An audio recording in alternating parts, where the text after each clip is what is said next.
Have you ever sat there and thought, why are they making so much money? Why do they have financial freedom and I don't? You're sitting there thinking, I'm working my butt off, but I'm getting nowhere. What's up with that? Let's talk about the 7 habits that are keeping you poor. Number 1.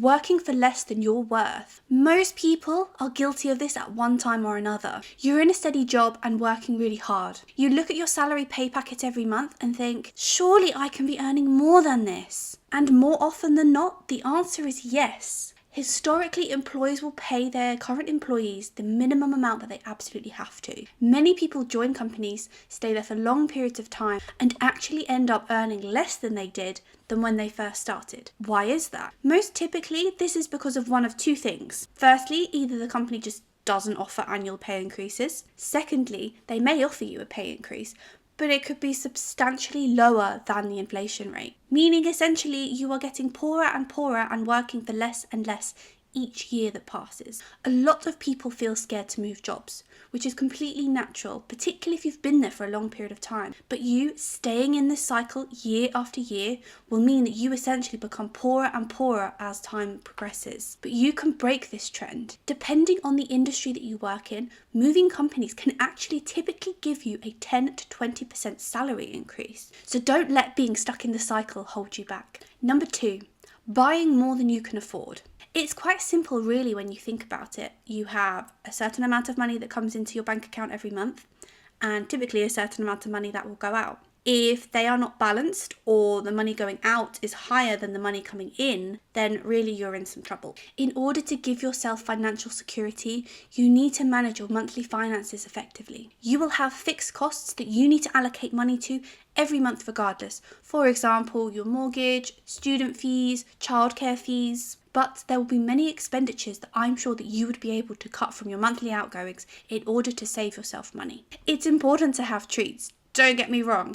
I work in fashion and I love shopping, but there is a balance and a measure to it as well. Another trap that people typically fall into as well is as they get a salary increase or a pay bump or a new job, they inflate their outgoings in line with that because they want to treat themselves. They want to have recognition for all of the hard work that they've done. This is obviously fine, and it's important, as I said, to treat yourself. But you do need to be mindful that even though your income is increasing, if you continue to increase your outgoings, you're going to remain in that rat race and in that cycle. Some of the things that people get caught up in when getting those pay increases and those big jumps in salary is, I can buy myself a bigger house, I can buy myself a new car, go on that super lavish holiday. But all of these things add up and you should be mindful about overextending yourself. Number 3, relying on one source of income. I think that this has become particularly apparent since the pandemic. Even myself, pre-2019, I typically had one reliable source of income. I had things dabbling on the side. They would bring in a few £100 per month. But when the pandemic hit and the realization of really how vulnerable everyone is and how quickly you can lose your income and your livelihood in the blink of an eye was actually quite astounding to me and really made me think about how I need to secure myself and ensure that I am looking after myself. I am putting in as many measures as possible to protect my financial well-being. So options on how you can increase your monthly income range from so many things, such as getting a second job in order to bring in that extra cash, freelancing, or even starting your own online business. And this was the route that I went down. I now currently have 3 sources of income coming into my bank account every single month. And it gives me peace of mind knowing that if one of those sources of income, or even 2 of them, were to drop off a cliff, that I would still have security and income coming in from another source. And I'm aiming to increase this to 5 within the next 12 months to strengthen my security even further. Number 4.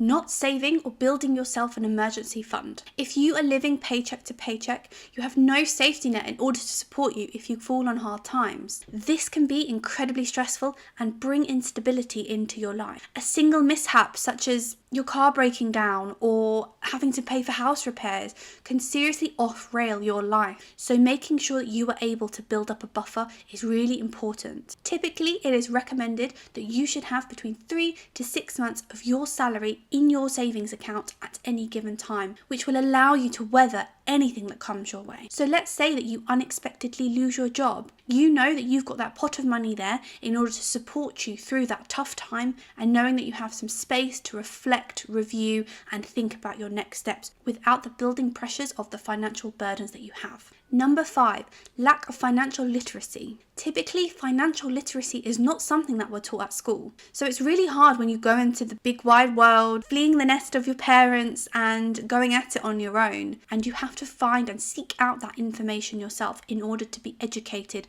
and make good financial decisions. If you're not able to understand simple concepts such as investing, saving, budgeting, taxes, then this makes it incredibly more difficult to manage your finances effectively. If you are unable to educate yourself in these areas, then you will find it incredibly difficult to plan for your long-term financial goals and achieve them successfully. Number 6, neglecting personal and professional development. In the world that we are living in today, expectations are ever increasing. Every job that we work in today will look completely different in 5 years' time.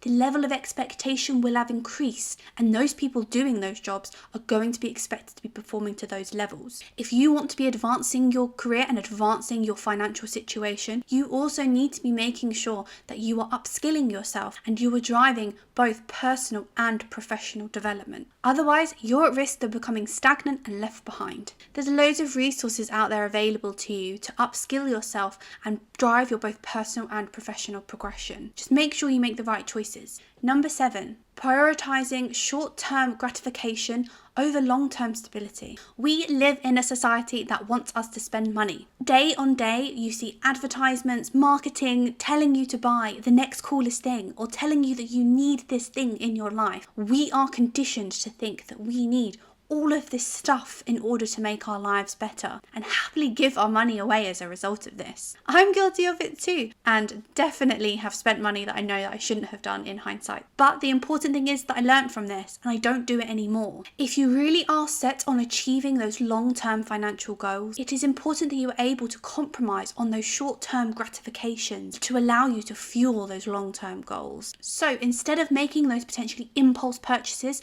buying that luxury handbag, going on that fancy vacation, going out for that fancy meal and spending several $100s, just seriously take a moment to reflect and think, do I need to be spending this money? Where could that money go if I wasn't spending it on that fancy handbag? I could invest it in the savings bond, invest it in myself. I could focus on putting it towards something that is benefiting my future goals. The risk as well with getting caught in that cycle of short-term gratification is that potentially you could be short-sighted on the consequences and the ramifications that those actions could have on your future financial well-being. You are potentially training yourself into bad habits, and bad habits do not lead to financial success. If you are able to leverage these 7 points, break those bad habits and get yourself out of the rat race, you're setting yourself up for future success. Thanks so much for watching, and I'll see you in my next video.